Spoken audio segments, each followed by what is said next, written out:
So if you want to achieve massive success with your home service business this year, pay attention to this episode because I'm going to take maybe the next 10 minutes or so and actually peel back the curtain and show you, hey, in my coaching role, we're very blessed to be able to coach hundreds and hundreds of contractors all around North America. You know, these are owner operators that are looking to scale up their business. The average business owner, to give you numbers, comes into work with us at about 190,000 in revenue, and they want to grow from there. They want to be able to build a team to get more time freedom and more income from their business. So that's an amazing, thought process, a great vision to have for what a great dream that they want to achieve.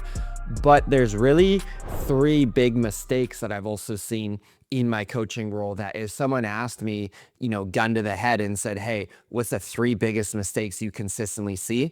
I'm going to roll it out for you here in the training today. So I want you to know, first of all, this training's not theories or like things that I'm like, oh, this kind of sounds like a good piece of content. Like this is just literally what I'm seeing in my role. And our sales team tells me every single week that people love this content because we are just authentic, we're genuine, we're real people, and we're not trying to blow smoke or, make something seem like it's not. And this is all padded with, almost 2 decades now. I've been in home services, 16 years running various home service businesses. So I think I know a few things to share on today's training. I think you're going to get a lot of value out of it. So let's just roll ahead. 3 big mistakes that I see. First biggest mistake, and you may be guilty of this right now, and that is the owner does not value their time. They don't have a specific dollar amount per hour that they need to yield on their time. And if you're watching this, you're probably spending most of your hours per week working inside of your business, valuing your time anywhere from $20 to $50 per hour. And I'm not saying you can't go out and do a roof clean and make $200 an hour, right? Make $200 an hour, charge it. I'm not saying that's not possible. I'm just saying generally, if you look at, you're on your CRM, you're answering emails, you're doing bids, you're putting together proposals, you're depositing money at the bank, you are managing your schedule, you're checking email, you're posting on social media, you're cleaning the windows or doing whatever I'm just rattling off 8 to 10 different tasks that you may find yourself doing. And it is what it is, right? I'm just telling you, if you want to stay stuck this year and not scale your business, that's the first biggest mistake is you don't give the appropriate dollar amount to your time. Because here's the thing, anyone in the world can do what you're doing right now in your business. Yeah, they might not be able to do all the roles as much as you are because you're very efficient at doing it. But I bet I could walk into your business and parse out the roles and say, okay, Bob, you're taking about 15 hours a week doing office admin stuff. I'm going to pull it off your plate. And the next 2 weeks, we're going to recruit someone amazing. Let's call them Josh. Josh is going to be your part-time office manager. And Josh would love that, right? Maybe he's got a kid at home and he wants some part-time income because his partner goes out and works full-time, but he'd love to work local, 9 to 2, be able to pick the kids up from school. Fantastic. Owner, Bob, has to get out of his way and hire Josh to buy back some of his time. If you want a great resource, I'm looking at it on my shelf right here. My business coach, Dan Martel, Buy Back Your Time. Great book on what I'm talking about. I'm talking about delegating. If you're going to watch nothing from this training, you can put this in the comments. You can write it down.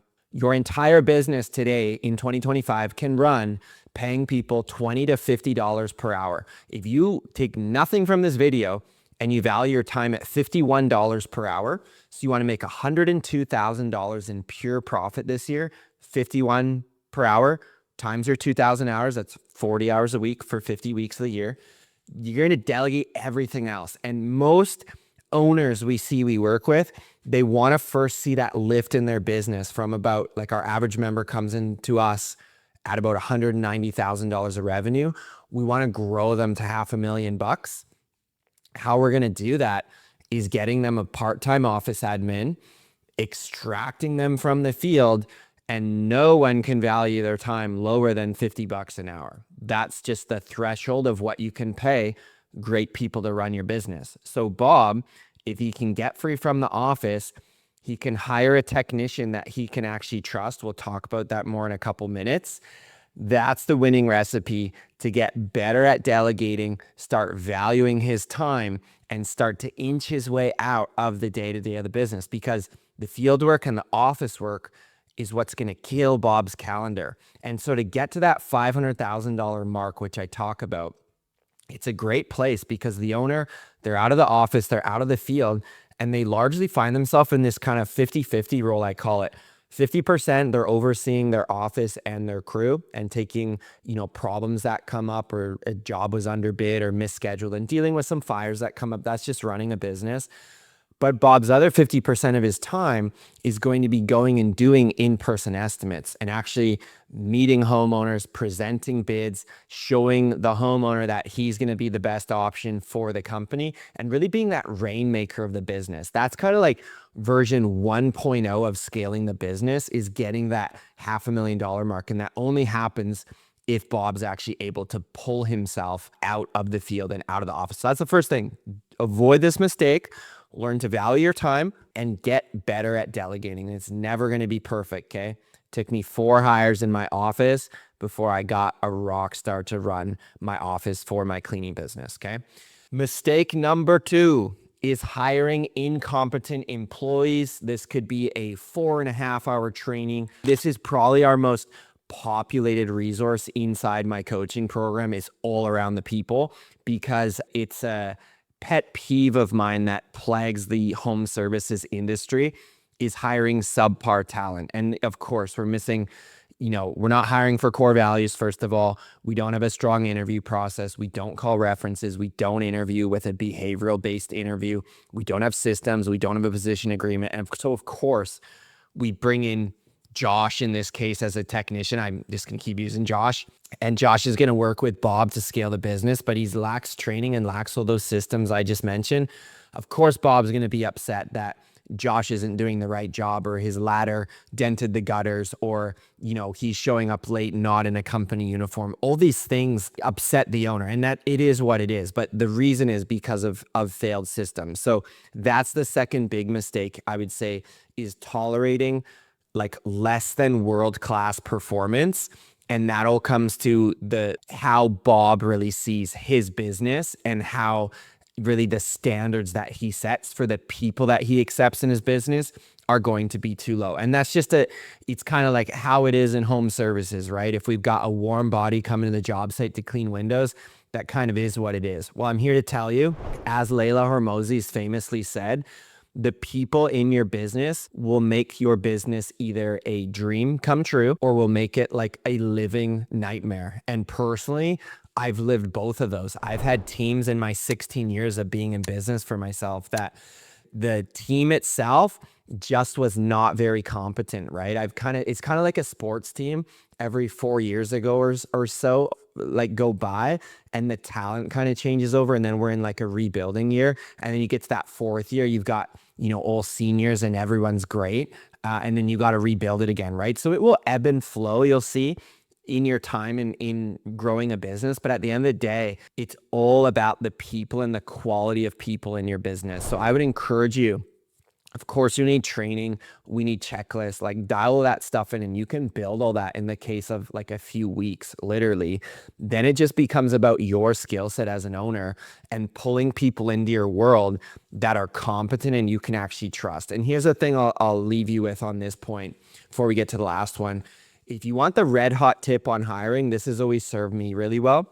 Pay the people in your employ about 15% higher than the industry average. So if a technician generally is making $25 an hour in your local market, I would look to pay someone like $28 an hour-ish.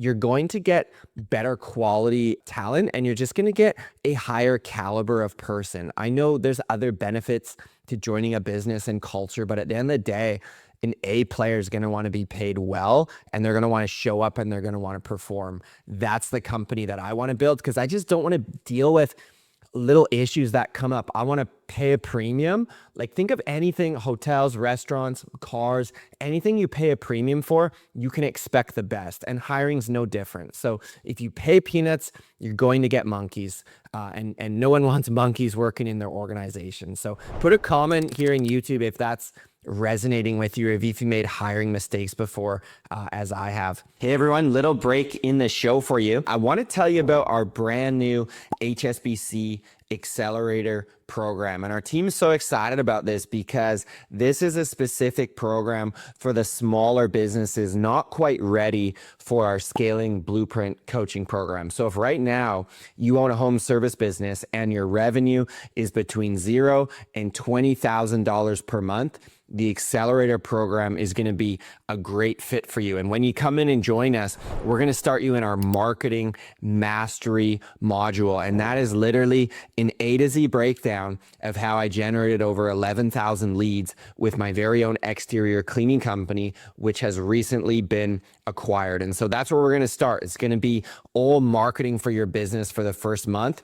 And we're going to layer in coaching calls as well as community with these templated systems that you'll get your hands on. So I'll leave you with this. We are promoting this new program for our first founding members. We're giving a pretty sweet deal too. So you can go ahead and check out the link below. And I look forward to seeing you on the inside of the Accelerator program. Third biggest mistake I see, we're not valuing our time or delegating. We're hiring incompetent employees. The third biggest killer to not screw up your business, do not do this, but I see it every day, is undercharging for your services, okay? There is a world of difference between a self-employed price book and price book of that of a business owner, okay? World of difference, like 10,000 miles kind of thing, right? You may have come up cleaning gutters and you were billing yourself out at $50 an hour and you were making a good living, and that's great. Then maybe you learned about home service business coach and you want to scale your business. Well, you can burn that $50 an hour charge rate because we now need to bill out at 100 or 150 or 250 per hour. You've got to learn your numbers where it lies for your business, but it'll be significantly higher than it is right now. And if everybody watching this only did one thing this year, I would look to crank up your prices minimum 10%, ideally 20%, because it's just going right on the bottom line for profit. Your cost structure doesn't change when you boost up your prices. What changes is the psychology in your mindset for what you think is possible. And two, you're going to just drive more profit to your net income that you're going to be able to actually invest in to grow the business. And if you can't, like if you struggle on paying people well, then you probably have a pricing problem. You have a profit problem in your business. So we need to actually roll out a new price book. And I'll just share transparently, like when I got my business Revive Services starting, we originally branded as Revive Washing was our DBA name. I just really did 89 grand in my first year, cleaning windows, gutters, and pressure washing some driveways. We didn't really clean houses or, soft wash roofs or, even get into Christmas lights like we are now. Well, you fast forward down the road and we're in 2025, 8 years later, there's very few clients that were originally in my journey back in 2017 because I just priced cheap, right? I'd clean your gutters for $200. Well, now our minimum is over $300. We're cleaning gutters for $400, $500, $600. So the people, your clients that got you started and were loyal to you, they won't necessarily be the same clients as you scale up. And that's okay. At the end of the day, you want to build a tribe of raving fans and clients that are not loyal to you. They're not loyal to Josh. They're actually loyal to the brand. And that's why any business I have is never called David Mormon Painting, David Mormon Pressure Washing, David Mormon Coaching. I want to build a brand that's bigger than myself because there's no ego in it. I don't care if my name isn't. I want to build the brand. I want to build it around a group of people. I want a solid team in place, like I talked about, number 2 today, who can create a tribe of raving fans that we can exist to be a hero to. And you may be on this YouTube channel.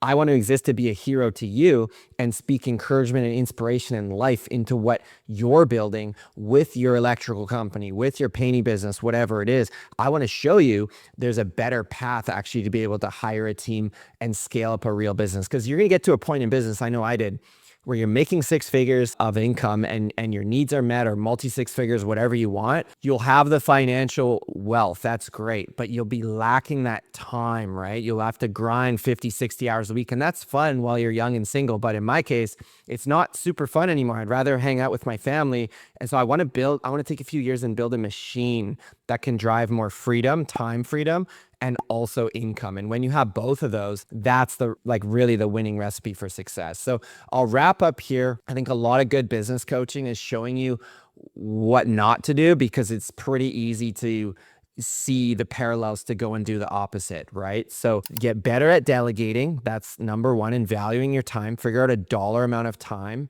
for your time this year. Secondly, stop settling for the B leagues and hire some great talent this year in 2025. And then three, be confident. Jack up those prices. We're living through a world of rising costs. Your business is like not a purple unicorn and different. You still, have to get fuel, have to pay insurance, marketing, everything, let alone invest in the growth of the brand. You've got to be able to charge more and offer more value to your clients. If you do those three things, you're going to be in the minority, and you're going to be in the minority of businesses that we consult with that actually move to the next level and achieve some real success with their business. So let me know in the comments here your biggest takeaway, and continue to hang out here on the channel. We're going to keep serving it up for you this year with great value. It's my goal that we become the most genuine and provide the most practical information on our podcast and on our YouTube channel here for home service business owners. That's who we exist to be a hero to. So give us some feedback in the comments. We'd love to hear from you and look forward to seeing you on the next episode.